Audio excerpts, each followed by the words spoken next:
Assalamualaikum dan salam sejahtera. Saya Nazri Kaha. Ini secara langsung analisis Awani. Sejurus berpisah ataupun dua kementerian dipisahkan berbanding satu kementerian, iaitu Kementerian Pendidikan Malaysia pada sebelum ini. Dan Kementerian Pengajian Pendidikan Tinggi diwujudkan semula. Banyak perkara ataupun beberapa perkara penting berlaku pada minggu ini. Yang pertamanya, hari ini semakan status keputusan permohonan kemasukan ke IPTA dan juga bagi program pengajian lepasan STPM dan juga yang staraf sesi akademik 2015 dan juga 2016 bermula pada tengah hari ini diumumkan oleh pihak Kementerian Pendidikan Tinggi. Dan mereka yang terlibat boleh menyemak keputusan dari pelbagai platform yang disediakan oleh pihak kementerian. Yang keduanya, pada minggu ini juga berlangsung Higher Education Week Malaysia 2015 ataupun Minggu Pengajian Tinggi Malaysia 2015 yang akan berlangsung pada 13 hari bulan. Sebenarnya sudah bermula pada awal minggu ini hinggalah pada hujung minggu ini. Jadi beberapa acara sudah diaturkan oleh Kementerian Pendidikan Tinggi, akan berpusat di Putrajaya dan juga bertebaran di sekitar Putrajaya. Anda boleh sertai, anda boleh saksikan pelbagai acara sudah dilaksanakan oleh pihak penganjur. Dan yang tiganya, Kementerian Pendidikan Tinggi mengumumkan akan melaksanakan purata nilai grade keseluruhan berintegrasi ataupun ICGPA yang diumumkan oleh Menteri baru ini, di mana akan berlaku pada intake untuk pelajar yang akan memasuki pengajian tinggi di 5 universiti perintis IPTA, iaitu Universiti Kebangsaan Malaysia, UiTM, UMT, UMK dan juga UMP bermula September ini. Ini menunjukkan bahawa begitu pragmatisnya, begitu dinamiknya pengajian tinggi di Malaysia dan bagaimana kita melihat kataupun kekuatan-kekuatan seperti mana yang dimahukan oleh Pelan Pendidikan Pembangunan Pendidikan Malaysia 2015 hingga 2025 untuk 10 lonjakan yang diberikan. Jadi bersama saya pada malam ini yang berbahagia Datuk Seri Engineer Dr. Zaini Ujang. Selamat datang Datuk Seri, dan juga Tania sebagai Ketua Setiausaha Kementerian Pendidikan Tinggi Malaysia. Sibuk sekali. Kalau ada sudut perkahwinan tu, kalau bercerai itu sesuatu yang negatif konotasinya, tetapi apabila berpisah daripada Kementerian Pendidikan Malaysia, nampaknya begitu sibuk sekali Kementerian Pendidikan Tinggi. Mungkin ulasan sedikit Datuk Seri. Assalamualaikum warahmatullahi wabarakatuh. Terima kasih kerana Astro Awani tidak jemu-jemu menjemput saya dan warga Kementerian Pendidikan untuk berada dalam rancangan Astro. Kita mengucapkan berbanyak terima kasih dan syukur kepada Allah Subhanahu Wa Taala kerana mewujudkan semua pihak kerajaan yang amat berhormat Perdana Menteri telah mewujudkan semula Kementerian Pendidikan Malaysia, Pendidikan Tinggi Malaysia yang asalnya disebut pengajian tinggi. Tapi apabila kita lihat dari segi peraturan, dari segi perundangan, dari segi pelbagai garis panduan dan dasar, perkataan yang digunakan ialah pendidikan tinggi yang lebih mencakupi di mana pengajian tinggi sebahagian daripada pendidikan tinggi. Komen kami di kementerian, kita lebih fokus, masa lebih banyak terruang kepada hal ehwal pendidikan tinggi.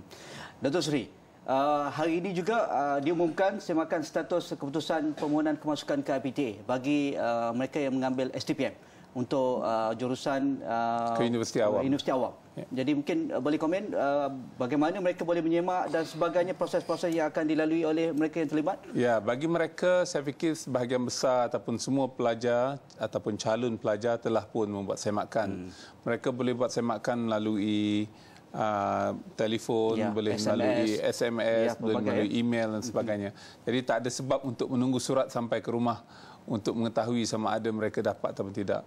Cuma persoalannya bagi mereka yang tidak dapat, saya mencadangkan dan menganjurkan supaya mereka yang masih berminat untuk mengikuti pengajian di Universiti Awam membuat rayuan. E-rayuan Ya, tapi saya sebutkan mencadangkan sebab ada banyak peluang lain, option lain. Kita ada politeknik, kita ada college community, kita ada universiti swasta, kita ada college universiti swasta, kita ada college swasta yang semua memberikan peluang pendidikan. Jadi saya fikir peluang untuk mendapat pendidikan tinggi di Malaysia ini adalah sesuatu yang sangat demokratik dan boleh diperolehi. Dan sudut jurusannya, iaitu disiplin orang kata pun permintaan di kalangan para pelajar kita? Masih kita lihat tumpuan kepada aliran sains? Masih lagi sebahagian besar calon mahasiswa kita memilih kursus-kursus yang kita anggap sebagai kritikal, perubatan, farmasi, undang-undang. Bagi mereka yang tak dapat tempat, macam mana? Itu saya cadangkan tadi, nombor satu boleh membuat rayuan. Yang kedua mencari opsi yang lain. Dalam konteks pendidikan tinggi di Malaysia, kita ada kemudahan lain seperti universiti swasta. Ataupun dalam bidang-bidang yang terdapat di institusi awam yang lain seperti yang lebih dekat, yang lebih dekat dengan kursus tersebut. Bagaimana mereka yang tidak terpilih langsung, tidak terlayak langsung dalam kemasukan kali ini? Kerana kita tahu lonjakan pelan-pelan pendidikan tinggi negara pun kita memberi tumpuan sekarang kepada TVET misalnya. Itu yang saya sebutkan tadi. TVET diperolehi di pelbagai institusi. Kalau dalam institusi pendidikan tinggi awam ini kita ada politeknik dan college community. Kita juga ada pelbagai institusi latihan yang dilaksanakan oleh pelbagai kementerian. Yang saya tak sebutkan di sini sebab ada 8 kementerian yang terlibat. Di samping itu ada sebahagian besar daripada universiti, college universiti dan college swasta menyediakan hampir semua kursus yang diperlukan, yang sama ada yang popular ataupun tidak popular di Malaysia. Dan mereka saya fikir berdasarkan kepada laporan yang kami terima mempunyai masih tempat yang sesuai dan masih punya lebihan untuk menampung keperluan pelajar baru masuk. Dari sudut pemilihan mereka yang layak, adakah ia kata pun adil kepada golongan OKU misalnya, masyarakat orang asal misalnya, mereka yang tidak cemerlang dalam akademik tetapi cemerlang dari sudut sukan misalnya? Secara umumnya prinsip pemilihan kita ialah 90% akademik, 10% bukan akademik, co-curriculum dan yang lain-lain. Sosial dan sebagainya. Tetapi kita juga memberi tumpuan untuk setiap universiti awam memperuntukkan sejumlah tempat kepada OKU, kepada golongan-golongan tertentu, masyarakat miskin dan sebagainya. Dan itu bergantung pada universiti. Ini kita akan lihat juga bagaimana para pelajar kita mengambil peluang ini dan pelbagai informasi boleh didapati di melalui portal kementerian dan juga anda boleh semak apa yang status perlu anda lakukan kalau nak merayu dan sebagainya. Kita lihat yang pertama, selepas ini kita akan nak tahu apa yang dimaksudkan dengan ICGPA dan juga Minggu Pengajian Tinggi Negara 2015. Kita lihat yang pertama, jumpa selepas ini.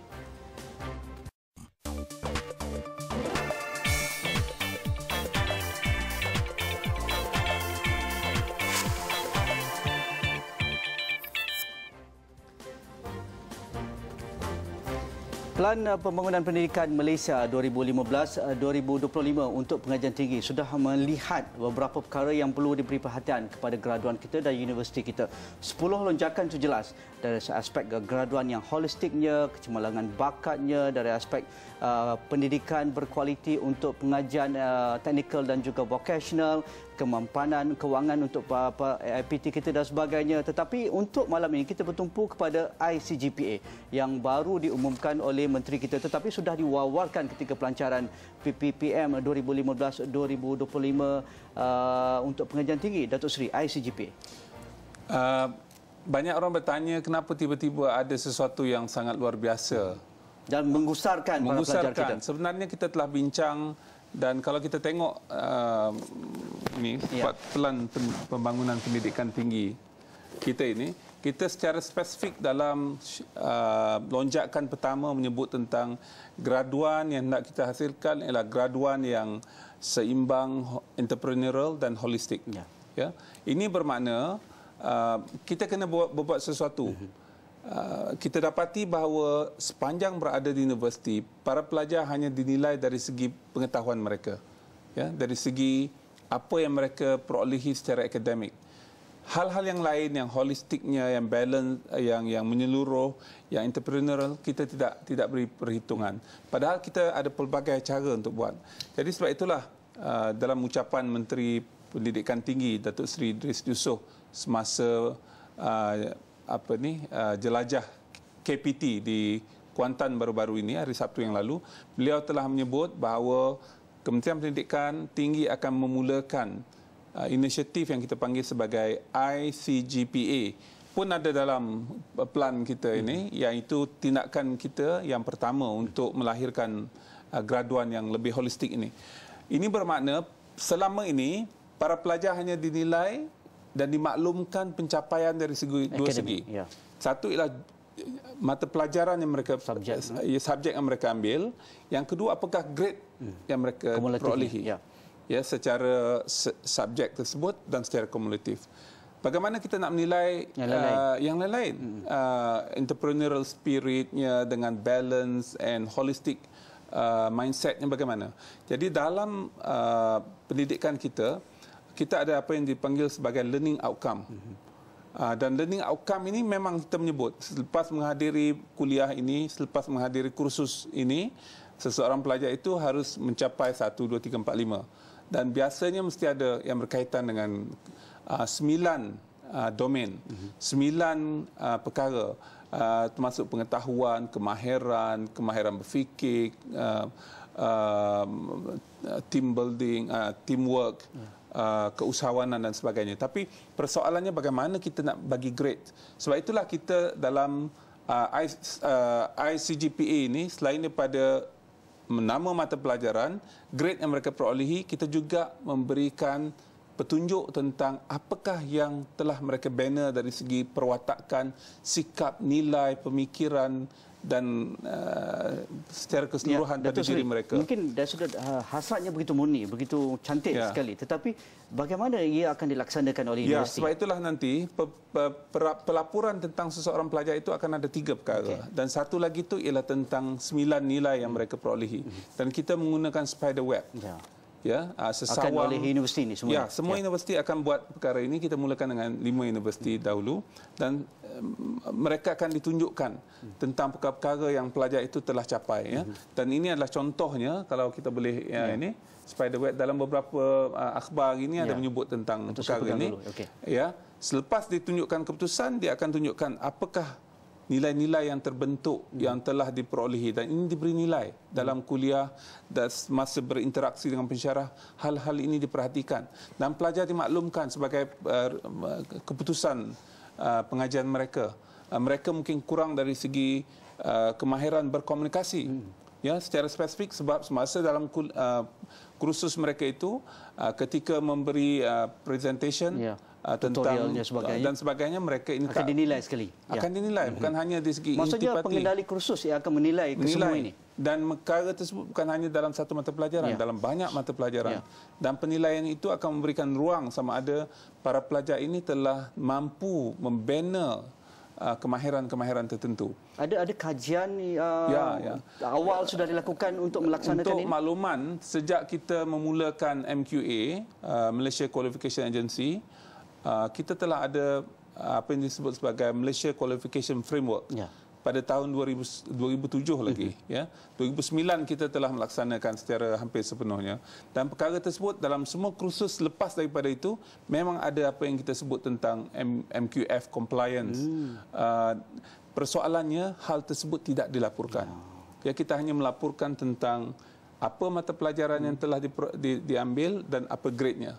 Dari segi kemahiran mereka, dari segi kemahiran insaniah, kemahiran berfikir, kemahiran dari segi pengetahuan spesifik itu tidak dijelaskan secara lebih menyeluruh. Dan ini usaha yang akan kita buatlah. Begitu mencabar, tetapi akan dilaksanakan di 5 universiti perintis ini, dan bagaimana perkara ini juga dijelaskan sepanjang promosinya dan juga termasuk dalam Minggu Pengajian Tinggi Malaysia yang akan berlangsung di Putrajaya bermula 13 hari bulan ini. Kita akan bincang perkara itu, apa kandungannya. Kita rehat yang kedua, jumpa lagi selepas ini.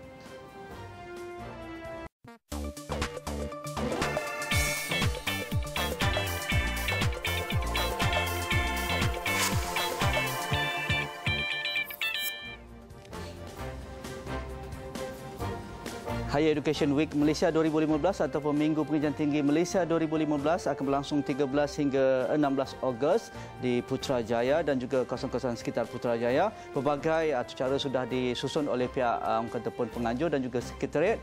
Mungkin ini pertama kali ya Datuk Seri Zaini. Ya. Sebab saya fikir acara berkaitan dengan pendidikan tinggi ini bertaburan di sepanjang tahun. Tak apalah, tapi kita cuba bermula dengan pidato antarabangsa bahasa Melayu pada hari Sabtu yang lalu. Sehinggalah hari Ahad akan datang ni pelbagai aktiviti akan diadakan. Satu daripada aktiviti tersebut ialah Karnival Pendidikan Tinggi yang akan kita rasmikan pada secara keseluruhan Minggu Pendidikan Tinggi itu akan dirasmikan pada 13 hari bulan ini oleh Menteri Pendidikan Tinggi Malaysia. Semasa karnival itulah para pelajar, bakal pelajar, ibu bapa, pemegang taruh pendidikan tinggi boleh berkunjung. Mereka yang ada masalah untuk masuk ke universiti awam, ke politeknik, ke college community, ke universiti swasta, universiti awam, datanglah pada ketika itu. Banyak bus disediakan dan pegawai kanan telah saya minta untuk hadir sama untuk menyelesaikan masalah itu secara langsung di tapak pameran kita. Dan kita menjangkakan kehadiran lebih daripada 10,000 orang pada 4 hari tersebut. Selain daripada itu, kita juga ada 5 aktiviti utama. Satu karnival pendidikan tinggi, kita ada seminar dan budaya. Seminar perancangan kerjaya, sesi profiling bagi adik-adik yang tidak tahu apakah kecenderungan mereka, bakat mereka, kerjaya mereka, ke arah mana, apa kursus yang sesuai, datang ke sesi profiling itu. Kita juga ada Malam Cinta Rasul pada 13 hari bulan nanti. Yang ketiga ada program yang kita sebutkan sebagai program inovasi. Ada pertandingan inovasi, ada pameran inovasi oleh pihak universiti awam dan swasta, politeknik, college community. Kita juga program keempat ada UCTC, University Community Transformation Center, di mana akan dirasmikan. Ramai tak tahu ni. Ada pelbagai aktiviti. Satu aktiviti yang menarik ialah edutourism packages yang akan dirasmikan oleh Timbalan Menteri Datuk Mary Yap. Antara perkara yang saya nak sebutkan, di 9 universiti awam ada 149 packages, package pelancongan. Tuan-tuan boleh pergi ke universiti untuk dapat pelbagai package. Sebagai contohnya di UiTM ada package sehari menjadi profesor. Bagi mereka yang rasa pandai nak jadi profesor tu, apa agaknya? Macam mana? Apa peranan seorang profesor? Ada juga nanti pelbagai aktiviti lain di dalam package tersebut. Kita akan buat MOU dengan 20 ejen pelancongan untuk membawa orang luar dan orang dalam di kalangan rakyat kita ke universiti awam. Sebab banyak universiti di luar negeri merupakan pusat-pusat pelancongan utama di negara mereka. Kita nak membangunkan itu. Ini dengan kerjasama Tourism Malaysia. Jiran kita bersebelahan dengan bangunan kita itu adalah Kementerian Pelancongan dan Kebudayaan. Kita juga yang kelima ada sukan. Sukan yang paling besar yang akan kita buat adalah Varsity Boat Race yang setiap tahun kita adakan di Putrajaya.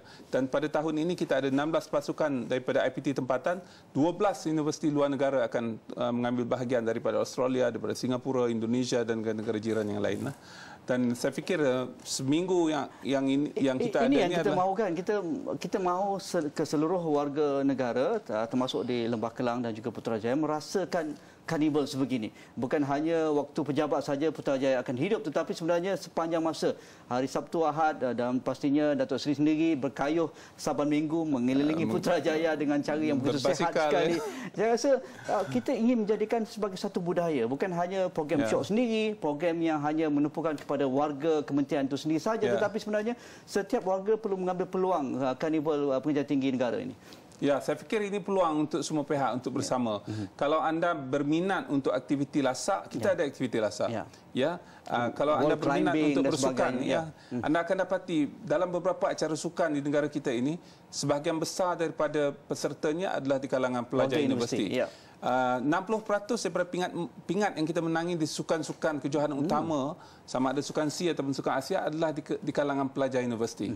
Jadi ini menunjukkan sumbangan pendidikan tinggi bukan hanya dalam menjana modal instan, tetapi juga kita memberi dokongan kepada pelbagai bidang. Kalau misal dalam sukan kayak, sukan air misalnya, saya rasa tak ada orang kata pun atlet kita yang datang dari luar warga universiti. Besar, saya fikir majoriti 80-90% mungkin ada lonjakan baru bagaimana universiti melihat? Saya fikir varsity boat race ni menghasilkan sebahagian besar daripada atlet negara dalam bidang tersebut, dan kita juga ada beberapa bidang lain yang kita sedang majukan, dan ini secara tak langsung ada kaitan dengan dasar-dasar kita. Bagi contohnya, para pelajar yang masuk ke universiti mempunyai minat dan keupayaan sukan yang tinggi, mereka mendapat beasiswa sukan.